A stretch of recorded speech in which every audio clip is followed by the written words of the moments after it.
পূর্ব শত্রুতার জেরে এক কৃষকের ক্ষেত ও সোলার পাম্প ধ্বংস করল এক বিদ্যুৎ কর্মী। পূর্ব শত্রুতার জের ধরে রাতের অন্ধকারে রায়চাঁদ সরকার নামে এক ব্যক্তির শশা ক্ষেত ও সোলার পাম্প নষ্ট করে দেয় অভিজিৎ সরকার নামে এক ব্যক্তি। ঘটনা বামুটিয়া পুলিশ ফাঁড়ির অন্তর্গত দক্ষিণ রাঙ্গুটিয়া এলাকায়। জানা গেছে, ক্ষতিগ্রস্ত কৃষক রায়চাঁদ সরকারের পরিবারের সঙ্গে পূর্ব শত্রুতা ছিল ইন্দ্রনগর এলাকার অভিজিৎ সরকারের।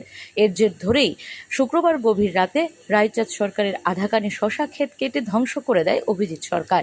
পাশাপাশি ওই কৃষকের সোলার পাম্পও ভেঙে ফেলে দেয় অভিজিৎ সরকার। তবে এই বিষয়টি টের পেয়ে অভিজিৎ সরকারকে ধাওয়া করে ক্ষতিগ্রস্ত কৃষকের পরিবারের লোকেরা। এই বিষয়ে অভিজিৎ সরকারের বিরুদ্ধে বামুটিয়া ফাঁড়িতে অভিযোগ দায়ের করেন ক্ষতিগ্রস্ত কৃষক রায়চাঁদ সরকার। জানা গেছে, এই ঘটনায় অভিযুক্ত অভিজিৎ সরকার মহাকরণে বিদ্যুৎ কর্মী হিসেবে কাজ করেন। সেই সুবাদে বড় বড় অফিসার ও পুলিশ কর্মীদের সাথে উঠা বসা তাই কেউ তার কিছু করতে পারবে না বলে দাবি করে সে। তবে এই ঘটনায় অভিজিৎ সরকারের উপযুক্ত শাস্তি দাবি করছেন ক্ষতিগ্রস্ত কৃষক। কালকে রাত্রে 1টা নাগাদ আমরা হঠাৎ করে একটা শব্দ পাইছি আর কি বাইরে। আমরা ভাবছি হয়তো গরুর ঘরের শব্দ হইব, গরু টিনের ঘরে থাকে। তো বাইরে আমরা দেখছি মানে হঠাৎ করে দুইটা যাইতেছে গা। নাম হয়েছে অভিজিৎ সরকার।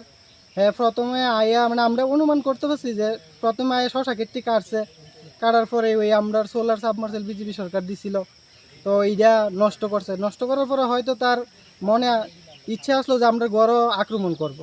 তো আমরা রাত্রেবেলা বাইরে দেখছি পরে তা হ্যাঁ বাইক লিয়ে দূরে গেছে, হেলমেটটা এই জায়গার মধ্যে পাওয়া গেছে। কয়জন ছিল তারা? আমরা একজনই দেখছি। এই দুটো ক্ষেত মিলিয়ে কতটুক জমি হবে? দুইটা ক্ষেত কম করে তো আধাখানি তো হইবই।